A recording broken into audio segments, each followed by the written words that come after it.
Welcome to the HNVLOG. Today I want to talk about a topic that I'm really passionate about also.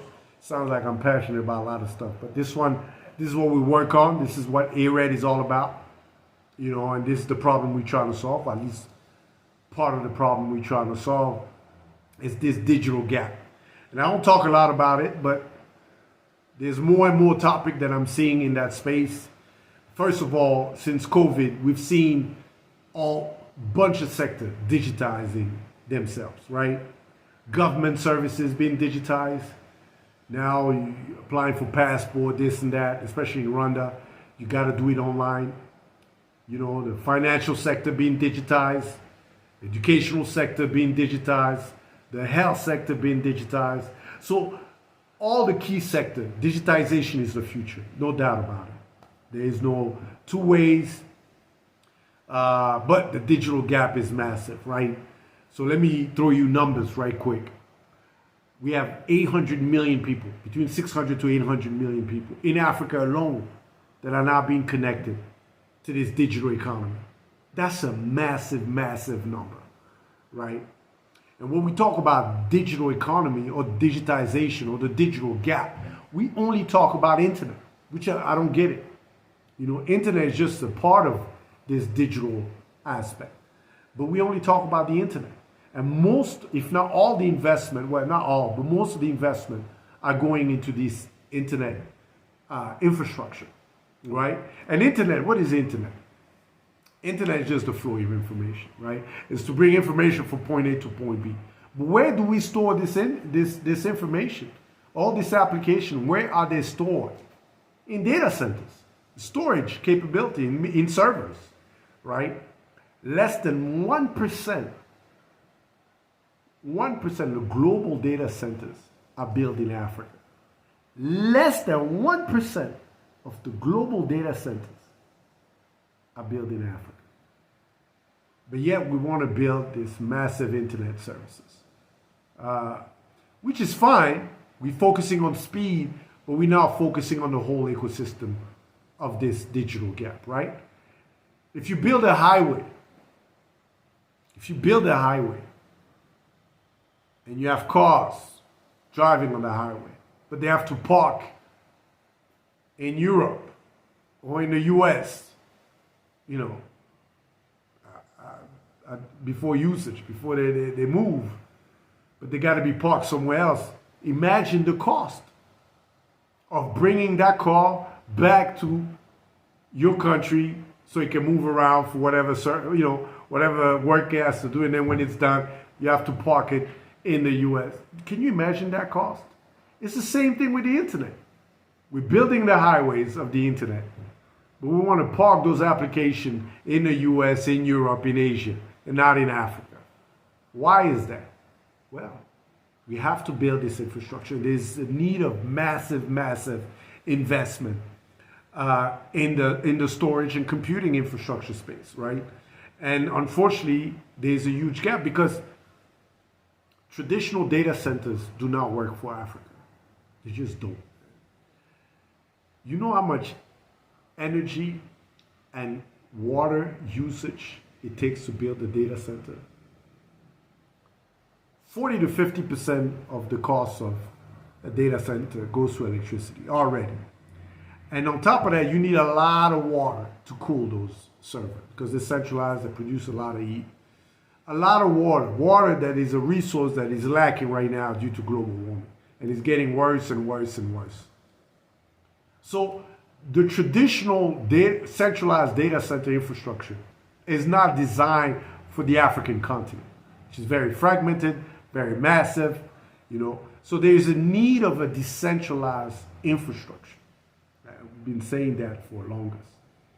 All it means decentralized is, well, except that it's the opposite of centralized. But decentralized is you're building infrastructure closer to the user, which will allow to lower the digital access costs for the user standpoint. Number one, it's much easier to build a decentralized storage infrastructure. It's easier to scale, right?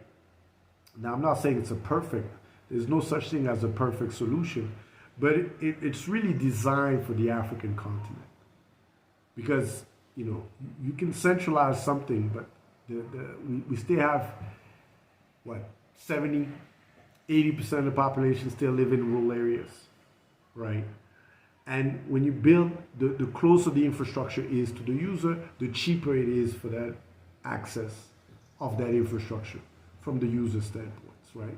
So it's common sense. It's common sense. I know we're talking a lot about decentralization right now with crypto and all those things, but it can work with infrastructure. It does work on the energy sector. If you look at California, they're building, now homes are building solar system within their homes. Houses are producing their own energy. There's less waste on energy distribution, because when you build it, and I'm talking about energy now, when you build a centralized energy system that produce energy, then you have cables, high voltage cables, and then within those high voltage you connect the homes and all. There's a lot of energy that get wasted. A lot. There's 20 to 30% of the energy that get wasted, right, during that journey. Well, for digital, it's different. It's just the cost. We talk about the internet cost in Africa is one of the highest in the world. And people wonder why. Well, if you build a localized storage infrastructure with internet, I guarantee you the cost will drop dramatically. It's estimated it will drop by 60%. And don't get me wrong, cost of internet have already dropped in a lot of countries, but not enough. We talk about people, a large chunk of the population still make less than $5,000 a day, right?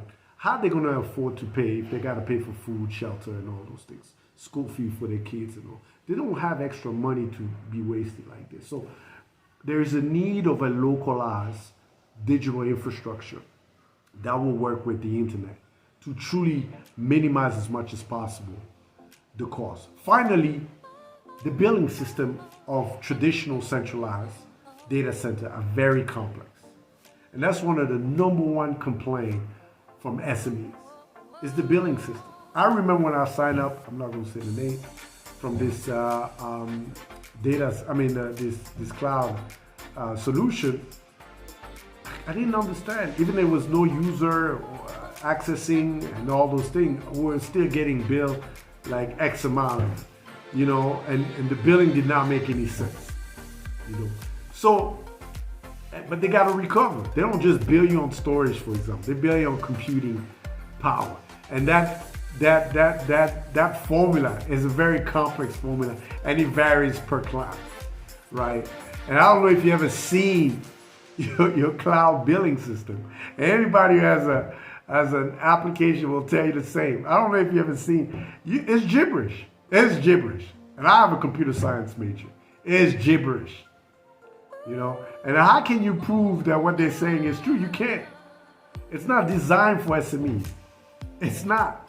It's designed for big, medium-sized companies, but not SMEs, definitely not for small companies. So you have a large part of the developers that just don't know where to park their application. So there's a huge opportunity to innovate that space.